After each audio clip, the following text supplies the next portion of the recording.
Olá, amigos do Notícias Agrícolas, estamos no ar com o nosso boletim já de fechamento do mercado para a gente analisar o que aconteceu hoje no mercado da soja lá em Chicago. Foi um dia daqueles com oscilações muito agressivas, só para você ter uma ideia, entre a máxima do dia e a mínima foi mais de 2% aí de oscilação e obviamente a gente quer entender a motivação dessa variação tão grande. E mais do que isso, a partir de agora, quais são os fundamentos, quais são as informações que podem influenciar nessa movimentação lá em Chicago? Será que para baixo? Será que para cima? Vamos perguntar para quem entende, vamos perguntar para quem está conectado nesse mercado, que é o Mário Mariano. Seja bem-vindo, meu amigo. Obrigado mais uma vez por estar aqui com a gente, nos ajudar a entender essas movimentações. O Mário é diretor comercial da AgroSoja, lá da Novo Rumo Commodities. Meu caro, e aí, como é que a gente olha esse mercado hoje? E mais do que isso, como é que a gente entende esse mercado hoje? Começou subindo, pelo menos o pregão regular aí, começou subindo altas de mais de 20 pontos aí nos principais vencimentos e acabou no vermelho, Mário? Vamos esticar este fio, vamos criar a condução das informações para você, para todos aqueles que nos assistem. Boa tarde, Alex. Boa tarde, nossos amigos do Notícias Agrícolas. O campo, mais uma vez, vem sofrendo a baixa de preços com um temperamento destacado, principalmente por moedas globais. Temos uma semana de agressão da moeda dólar sobre commodities agrícolas, commodities de energia, metais. Isso tudo tem trazido uma preocupação muito grande, porque temos, no momento, uma movimentação que ela se destaca por um período mais longo. Todavia, a sua pergunta sobre a relação das commodities agrícolas nos Estados Unidos, elas têm esse ímpeto. O índice de dólar contra 6 moedas mais globalizadas tem um aumento tão considerado, Alexandre, que bateu mais de 20 anos, o maior preço em 20 anos. Não apenas a moeda dólar, como também o movimento climático para a colheita de grãos nos Estados Unidos, acrescentando a oferta da produção da América do Sul, que começa a ser plantada e é destaque recentemente, principalmente aqui no Brasil, também considerando que a demanda para grãos nos Estados Unidos está reduzida em relação aos seus oponentes da América do Sul. A Argentina negociou mais de 9 milhões de toneladas nesse mês, quando o governo argentino indicou que para exportação teria a soja dólar com uma tarifa especial, diferenciada, de 200 pesos. Isso fez com que o mercado chinês olhasse para esse movimento na América do Sul e compraram aí provavelmente 3 milhões e meio, 3 milhões e 800 mil toneladas. Portanto, Alexander, a demanda saiu dos Estados Unidos momentaneamente para o colo da Argentina na América do Sul. Bom, Mário, então são vários fatores aí. Vamos por partes aqui, principalmente entendendo essa movimentação do dólar e o peso dessa moeda na capacidade de compra de outras moedas ou de outros países, Mário. Quando você coloca que o índice dólar atinge o maior preço em 20 anos, isso significa perda de capacidade de compra de outros países? Explica melhor para a gente. Afirmativa, é bem isso mesmo. A onda de crescimento inflacionária global sugere e obriga que países criem ações para conter a demanda.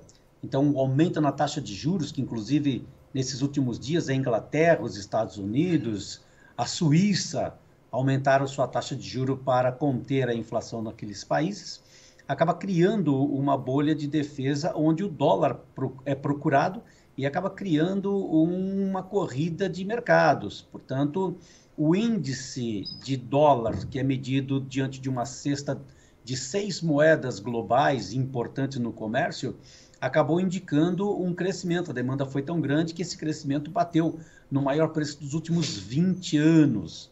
E quando o dólar cresce, tira o poder de compra, né, de países. E eu vou simbolizar com algum deles aqui. Esta semana, por exemplo, o iene japonês teve um aumento, o governo teve que intervir, pois nos últimos 10 meses houve um aumento de 25%, ou seja, uma desvalorização de 25% da moeda, o que tira o poder de compra do japonês. A China também, não só por questões de combate à inflação, mas também por outras razões, teve um aumento significativo da sua moeda. A desvalorização pulou para o maior índice de 2 anos. Portanto, hoje, 7,15, 7,14 yuans para cada dólar, acaba também tirando desse país o poder de compra. Diante desse cenário das moedas, as taxas de juros e os oponentes que acabam criando mercados e mecanismos de defesa com o dólar, atinge um número muito grande de países com as moedas que, inclusive, até um bom destaque aqui para a América do Sul, pelo menos para o Brasil, foi a sua moeda menos atacada, incluindo a moeda mexicana. Mas os europeus, que são grandes compradores, assim como asiáticos, sofreram bastante a ação da moeda dólar crescendo em busca de proteção, tirando o poder de compra desses países para uma nova rodada de compras, e por isso commodities agrícolas caíram nesses dias, encarecendo para os compradores as commodities agrícolas americanas, Alexander. É uma forma de mexer com a demanda, então, Mário. No final das contas, sobra mais produtos no mercado e justifica essa queda de preços. Tanto é verdade essa sua colocação, que eu selecionei aqui para indicar a redução da compra chinesa. Então, durante o mês de agosto, os chineses compraram ao redor de 7 milhões e 100 mil toneladas, o que já é um menor volume desde agosto de 2014. Então, o Brasil, por exemplo, participou com 6 milhões e 250 mil toneladas, um número um pouco menor em relação ao mês de julho, mas a Argentina, 290 mil toneladas, Argentina, 200 mil, Estados Unidos, 290 mil toneladas, Uruguai vendeu até mais do que os americanos, 350. Isso eu estou falando para os embarques durante o mês de agosto.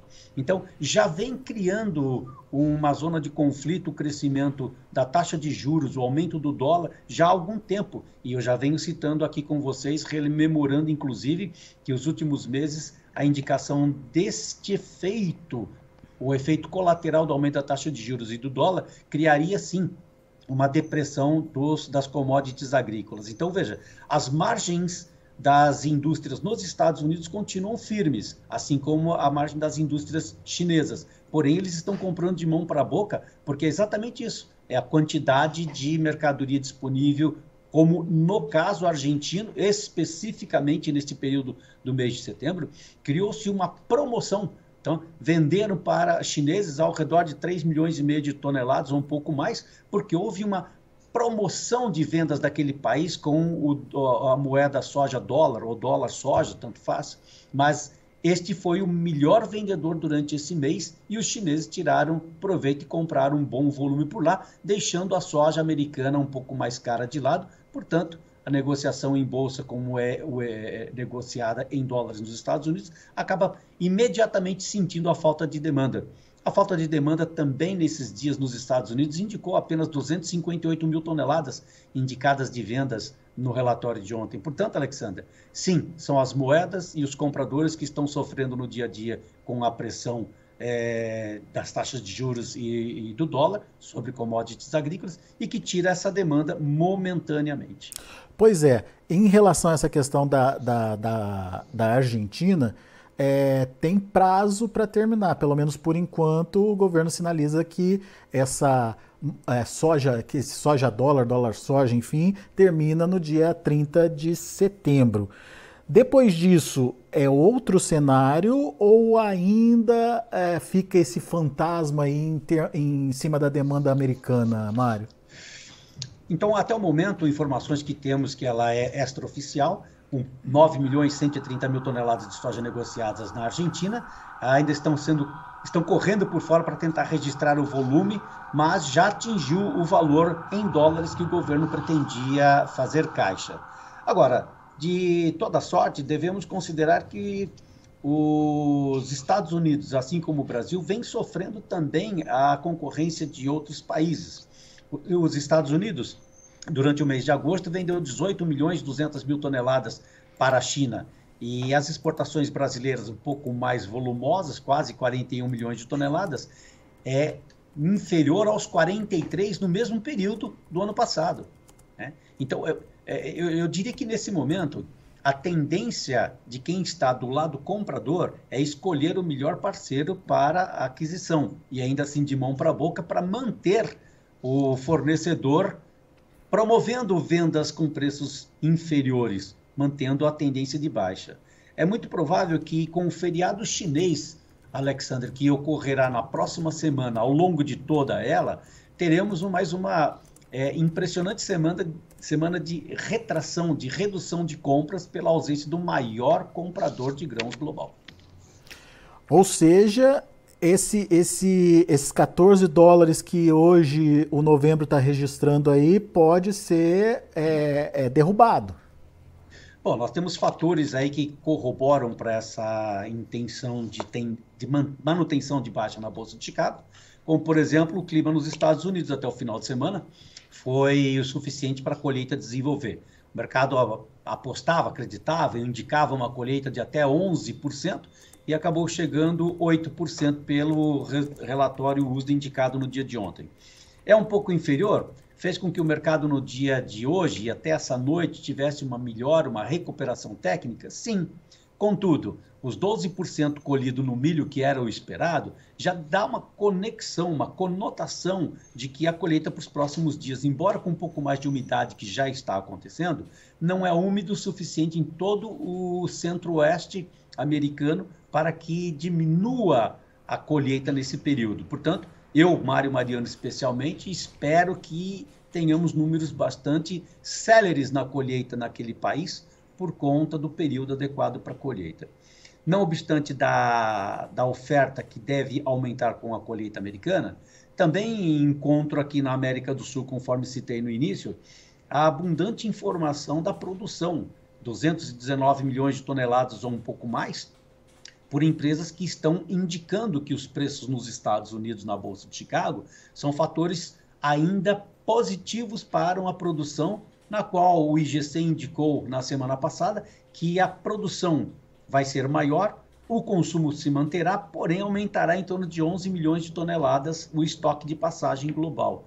Então eu penso que o fator de pressão nos Estados Unidos, com a chegada da produção americana, com o plantio na América do Sul, e o clima até o momento sem trazer grandes preocupações de redução de produção naquele país ou por aqui, ainda terá alguma pressão por parte do dólar, por parte das taxas de juros, dos mercados financeiros, promovendo ainda possíveis rodadas de baixa para um período ainda desconhecido. Afinal de contas, o mercado me parece que ainda não cansou de buscar dólares e vender commodities agrícolas, Alexander.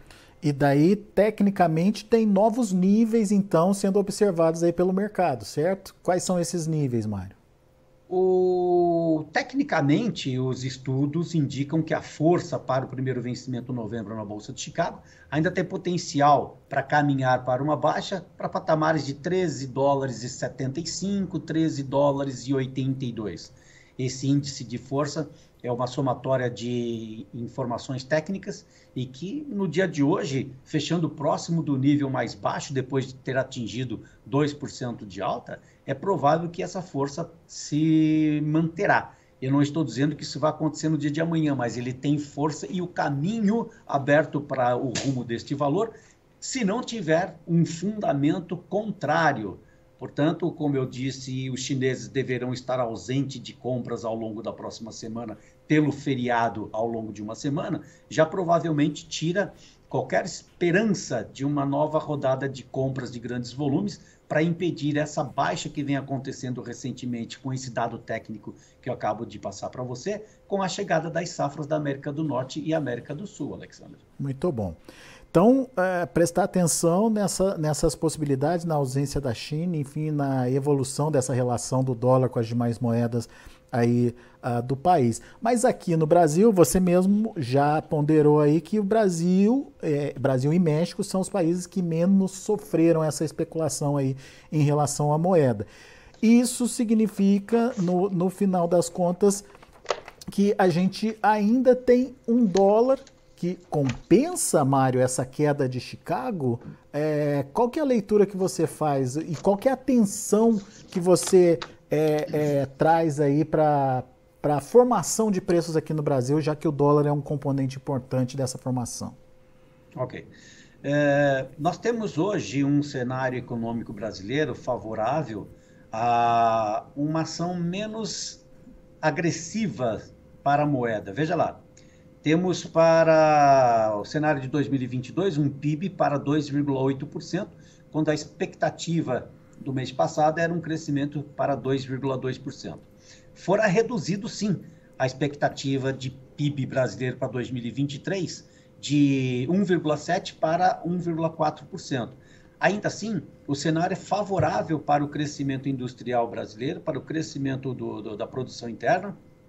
Então, não vejo uma ação muito agressiva contra a nossa moeda. Contudo, a saída de 2,05 bilhões de reais ao longo deste mês de setembro, somente de investidores estrangeiros da Bolsa de Ações, da B3 brasileira, já indica que há algum cenário temeroso diante das eleições que estão se aproximando para este final de semana e a condução da política econômica também para 2023. Portanto, é possível que tenhamos alguma ação ainda sobre as nossas moedas, mas talvez um pouco mais tímida em relação às europeias e asiáticas. Para o produtor brasileiro, esse é um fator positivo, pois essa desvalorização do real nos últimos 4 dias, a contar de quinta-feira, nós encontramos 5,6%, 5,7% de desvalorização, que acaba trazendo um aumento de renda para o bolso desse produtor. Contudo, é de se exaltar que a nossa moeda teve uma menor ação, considerando principalmente as moedas europeias e asiáticas. Portanto, há de se fazer nesse momento uma reconsideração daquilo que estamos plantando. O Brasil já tem aí em torno de 2% da sua área plantada. O Mato Grosso mais célere ou menos célere do que o Paraná. Mato Grosso, portanto, com 2 a 3% plantado. E o Paraná, sim, muito célere, com 9% em comparação aos 4% do ano passado. Estou citando o plantio porque agora o produtor começa a tomar mais atenção no campo e menos na comercialização e com uma menor avaliação sobre os efeitos globais na Bolsa de Chicago, a ação do dólar e até mesmo produção, porque nesse momento a atenção toda é voltada para o plantio. Desta forma, eu penso que o produtor já fez lição de casa, já vendeu os seus 23% a 25% da área que será plantada agora de compromissos de venda para o próximo ano, e a comercialização agora já está bastante avançada a ponto de talvez não ter que se preocupar até os próximos dias com toda essa ação globalizada sobre as moedas. Todavia, o mercado hoje considera sim a preocupante demanda reduzida por conta das moedas globais que estão enfraquecendo os países produtores, no caso, os argentinos principalmente, que vem sofrendo bastante nos últimos dias com a desvalorização da sua moeda e uma produção que deve aumentar aí para patamares de 48 milhões de toneladas, de acordo com a pesquisa no campo, que nos últimos dias indicaram 219,3 milhões de toneladas de produção que será colhida a partir de janeiro, Alexandre. Quer dizer, não adianta ter competitividade se não tem demanda para essa soja que precisa ser negociada, né, Mari? Então, o produtor tem que aproveitar enquanto tem comprador no mercado, dá para dizer isso? Então, nós vivenciamos recentemente notícias de demanda um pouco mais aquecida, mas ela começa a perder corpo nesses últimos dias por ações que acabamos de refletir com todas essas informações. E me parece que é um momento de calmaria agora. Né? E eu até considero essa calmaria porque as indústrias estão fazendo aqui no Brasil manutenções nas suas fábricas, os seus pátios começam a diminuir a movimentação, a retomada de esmagamento toma-se por volta de meados do mês de outubro, e aí sim vamos tocar até a próxima safra. Talvez esse momento seja de reflexão não só por parte das indústrias, como também do produtor e daqueles que detêm estoques, pois no final de contas nós temos aí uma desvalorização cambial de quase 6% nos últimos 4 dias, e que acaba colocando o produto brasileiro com mais competitividade a nível de produto acabado do complexo soja na exportação.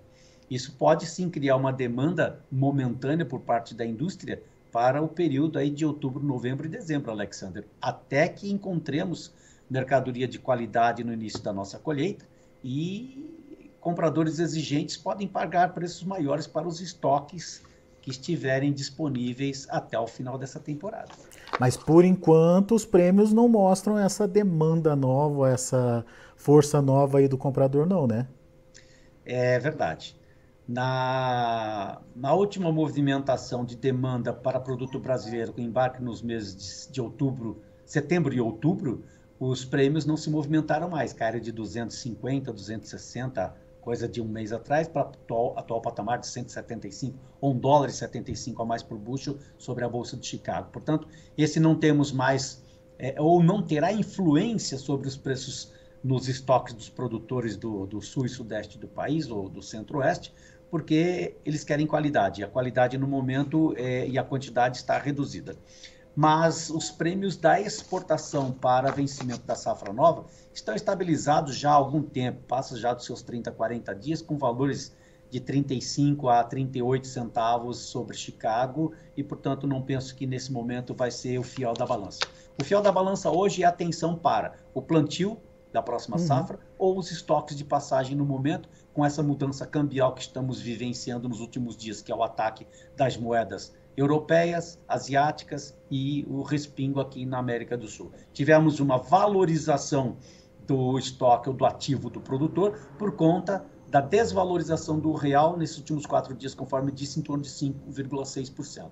Quem tiver estoque de qualidade vai conseguir um preço melhor para os próximos dias, Alexander. Boa, Mário Mariano. Então vamos plantar, pessoal, vamos garantir boa produção, boa produtividade aí, fazer um plantio bem feito e garantir a soja como a sua moeda forte aí para as próximas negociações.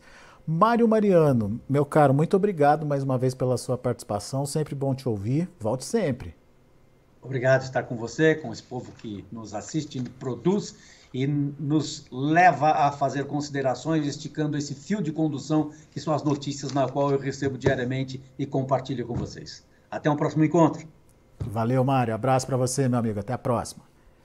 Tá aí, Mário Mariano aqui com a gente no Notícias Agrícolas, analisando o mercado. Mário, nesse primeiro momento, não está muito otimista com o preço, não. Ele acredita que esse poder, essa perda do poder de compra de grandes compradores, seja na Europa, seja na Ásia, isso pode afetar de alguma forma aí, a demanda. No momento em que a safra, apesar de menor do que aquela projetada inicialmente lá nos Estados Unidos, ainda é uma boa safra. O Mário colocou aí pra gente que talvez esse nível dos $14 não se sustente e a gente pode ver aí nas próximas sessões mercado buscando até 20, 30 centavos a menos do que os atuais patamares de preços. Vamos acompanhar toda essa movimentação em Chicago e a gente volta, obviamente, trazendo mais informações e outros fatores que podem mudar esse mercado. Todo dia tem um fator diferente agindo aí no mercado e, portanto, a boa informação faz a diferença na hora da sua tomada de decisão. Vamos ver os preços, vamos ver como as informações ou como os preços lá em Chicago estão se consolidando. Vamos lá. A soja para novembro, $14,08 por bushel, esse nível dos 14 que pode ser rompido segundo o Mário, uma queda de 3,25 hoje. Chegou a trabalhar aí na máxima aí do dia a 14,37. O janeiro, $14,14 por bushel, acabou no vermelho, 2 pontos mais 25 de baixa. O março, $14,17, queda de 1 ponto mais 75. E o maio, $14,20 por bushel, recuando 1 ponto mais 25. Números negativos para a soja. Vamos ver o milho. Milho acabou encerrando aí também muito próximo da estabilidade, mas do lado positivo da tabela. O dezembro, $6,67 por bushel, 1,25 de alta. O março, $6,72 por bushel, 2 de alta. A mesma alta para maio, que fechou a 6,73, e o julho, $6,67 por bushel, 2,5 de elevação. Para finalizar, a gente tem o trigo. O trigo, ele conseguiu trabalhar de forma positiva e com ganhos até expressivos. O dezembro fechou com alta de 13,5 pontos a $8,71 por bushel. O março, $8,84 por bushel, 13 pontos de alta. O maio, $8,90 por bushel, uma alta de 12 pontos mais 75. E o julho, $8,76 por bushel, 10,5 de elevação. Essa variação positiva aí, tanto do milho quanto do trigo, está muito mais relacionada à questão da guerra, né, e da intensificação das tensões lá entre Rússia e Ucrânia e, obviamente, a participação aí dos Estados Unidos, União Europeia nessa discussão. A gente vai ficando por aqui, agradeço muito a sua atenção, a sua audiência. Daqui a pouquinho tem outras informações e mais destaques para você aqui no Notícias Agrícolas. Notícias Agrícolas, 25 anos ao lado do produtor rural. Participe das nossas mídias sociais no Facebook Notícias Agrícolas, no Instagram @Notícias Agrícolas e em nosso Twitter @Notiagre. E para assistir todos os nossos vídeos, se inscreva no YouTube e na Twitch Notícias Agrícolas Oficial.